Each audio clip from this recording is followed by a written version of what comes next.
Déjà, sur ce point, Christophe Romaté a raison, et surtout, il y a un deuxième curseur sur le régime algérien, à savoir que les États-Unis, qui a réitéré la reconnaissance de la souveraineté marocaine sur le Sahara occidental, et que l'Algérie n'a pas daigné contredire l'administration Trump.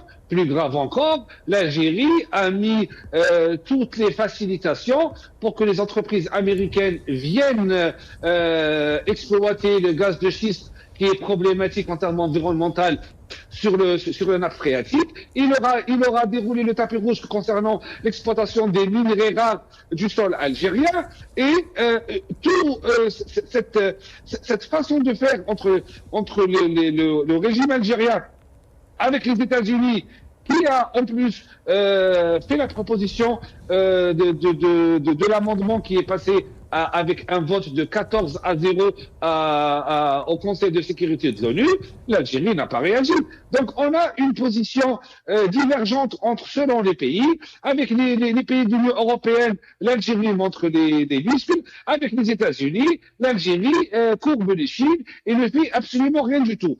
Concernant la pression migratoire, il faut que les autorités françaises, de toute façon, ils le savent, et que tous les téléspectateurs comprennent que l'Algérie utilise la pression migratoire comme un outil de pression sur l'Union européenne, à savoir, si vous ne soutenez pas le régime algérien en place, vous allez avoir une invasion migratoire et pour preuve, malheureusement, le rapport de septembre 2025 de la justice, du ministère de la Justice espagnol, qui a révélé dans ses 1906 pages que le gouvernement algérien n'a jamais démenti, que l'Algérie est devenue un pays où l'immigration et la traite des êtres humains est organisée, avec des filières très bien installées qui exportent les migrants et qui importent les stupéfiants, faisant de l'Algérie un pays de narcotrafic sur la région du bassin méditerranéen.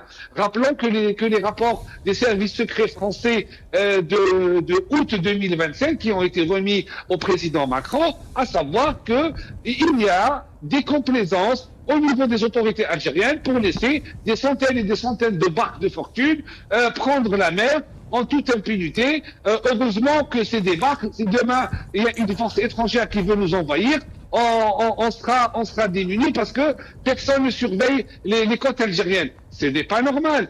Encore une fois. Et pour finir, afin de répondre à M. Gussoum concernant les statistiques ethniques sont interdites, mais pas les statistiques concernant les nationalités. Que n'importe quel téléspectateur et téléspectatrice peut vérifier sur les statistiques émises par l'Union européenne, par les ministères des Affaires de l'intérieur des pays membres de l'Union européenne, où on parle de nationalité. On ne parle pas de religion, on ne parle pas d'orientation sexuelle ou d'orientation autre. On parle de nationalité. Et la nationalité ne comporte pas une statistique ethnique. Et ce qui est malheureux, parce que je donne encore des chiffres qui sont consultables auprès de l'Organisation mondiale de l'immigration, la OIM, il y a eu 54 000 clandestins qui sont partis entre 2020 et 2025, ce qui est un record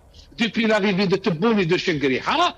Et encore une fois, je rejoins tout à fait votre invité au Canada, à savoir parce que c'est des incompétents notoires, ils sont incapables de créer des richesses, ils sont incapables de créer un environnement où les investisseurs peuvent être en confiance pour créer de l'emploi. Rappelons que l'Algérie est classée 160e mondiale sur les libertés économiques. Elle est classée 123e sur l'innovation économique.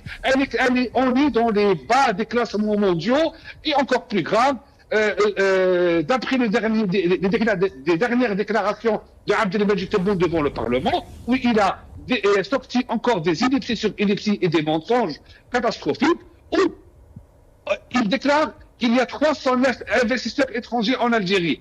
On les voit pas car le rapport de la Banque mondiale indique que les IDE en Algérie est de 1,4 milliard d'euros en 2025. alors que Abdelmajid Tebboune a déclaré qu'il y a des investisseurs, notamment malaisiens, qui voulaient investir 20 milliards. Il a déclaré qu'il y a eu 19 000 projets d'investissement qui ont généré 500 000 emplois. Quand on fait la moyenne des emplois créés, on voit que c'est à peine 26, ce qui est de la petite entreprise. Donc, encore une fois, on ne peut pas donner des garanties au Harraga en Europe. Il faut déjà faire en sorte de ne pas les laisser partir de l'Algérie en créant un environnement favorable et un avenir. Malheureusement, avec 24 000 dinars algériens, il n'y a aucun avenir dans ce pays.